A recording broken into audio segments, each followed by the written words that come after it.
Well, hi everyone. My name is Jada Simone. I'm a senior human performance major with a concentration in sports medicine and a minor in strategic legal and management communications from Jacksonville, Florida.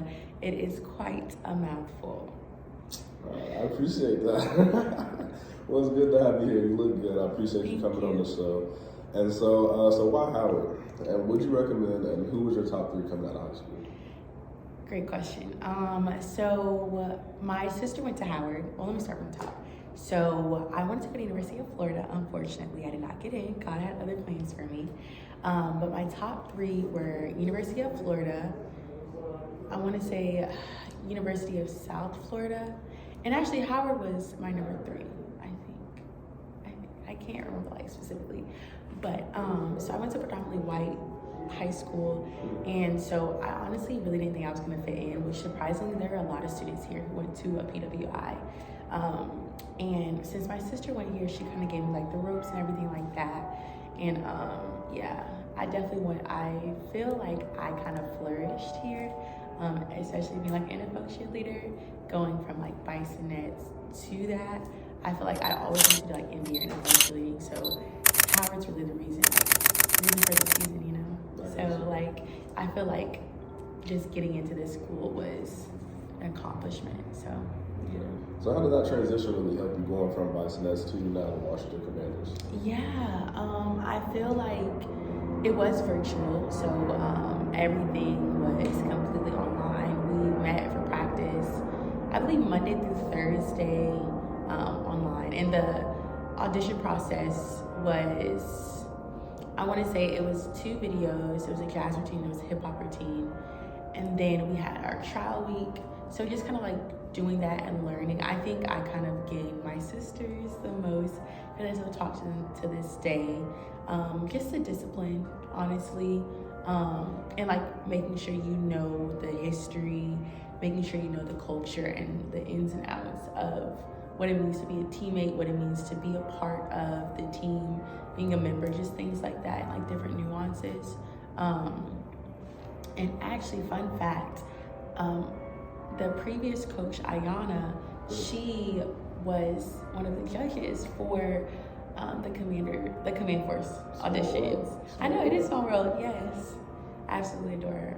I got you. And you talk a little bit about that culture. So how would you describe the HBCU experience? Everybody talks about it. So what is that for you? What is your definition of that? So my definition of the HBCU experience, honestly, just like living free and being surrounded by people who have the same end goal as you. Like, we're all elite. That's why we got into Howard University. We all want to be the best.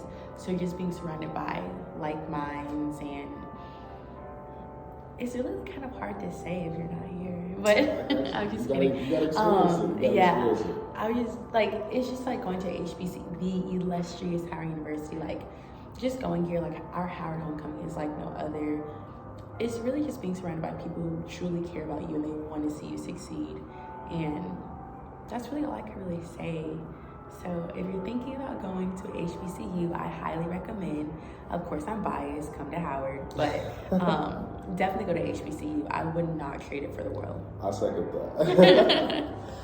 So you are an NFL cheerleader. What is a normal practice / game day? What is that like for you, and how do you balance it all with being here also? Yeah, so a normal practice is we have practice at 6:30 to 9:30. Sometimes it's 6:30 to 10:30, and sometimes we stay until like 11:30. Commitment. Yeah. So with that, we kind of, we warm up and then we go over different choreography and get ready for game days. As far as game days, we get there depending on what time the game is. And our last 2 games, which was the Browns and the Cowboys, it got pushed to prime time. So the game didn't start until like 4, so we didn't have to be there until like 1 or like 11. But we normally, if it starts at 1, we have to be there like 8 a.m. and dressed and ready for field practice. And then after field practice, we'll have promos and different stuff like that. With my schedule, as far as Howard, I make sure that all of my classes that I have to take are in the morning so that I can go to practice. Thank God that my like extracurricular, well, not extracurriculars, but the classes that I need to take are in the morning, because if they were in the afternoon, that would kind of be a little a little hard.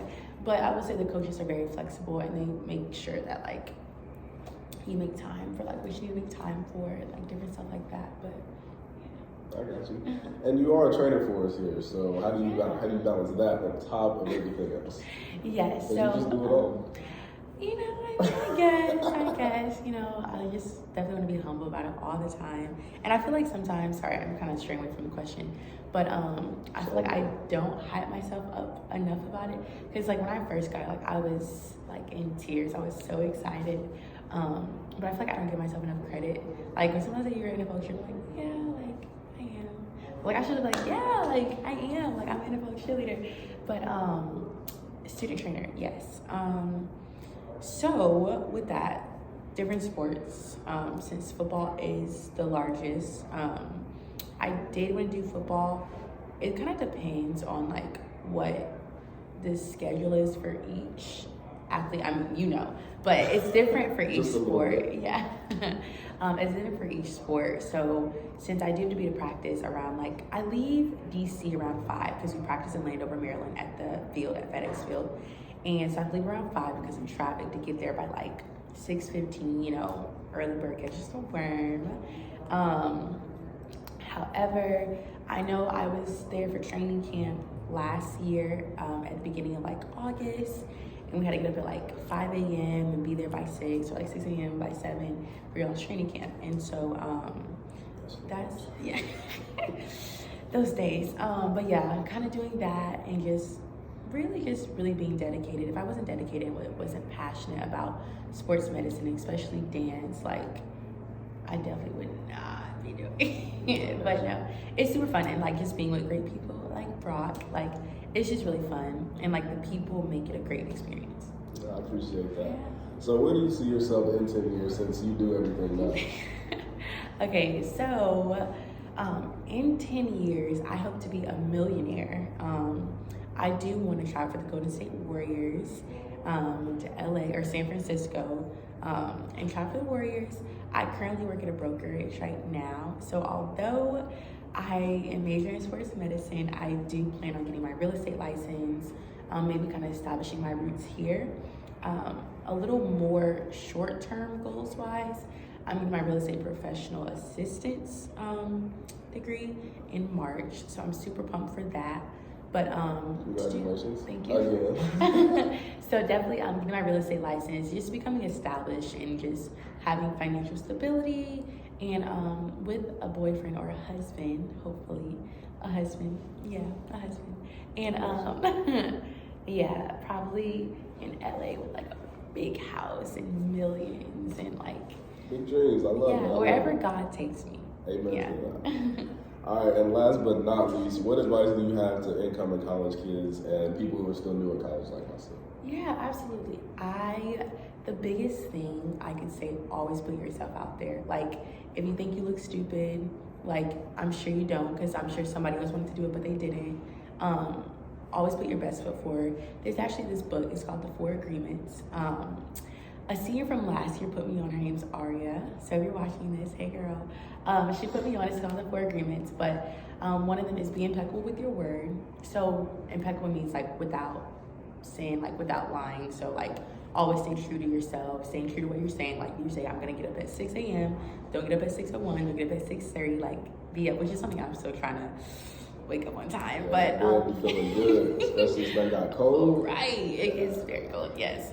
Be impeccable with your word, always do your best, don't take things personal, because 9 times out of 10, like somebody's probably having a bad day and you cannot control like what they're doing. And then the last one, I cannot remember what the last one was, but those are the main 3. But yeah, I'll just always do your best. We'll take the big 3. Yeah, right. And okay, and one more thing too, just always be active. Like, I feel as though COVID, I don't like take things personal, but because it did happen globally, COVID kind of messed up class of 24's year a little bit, not a little bit, a lot of it.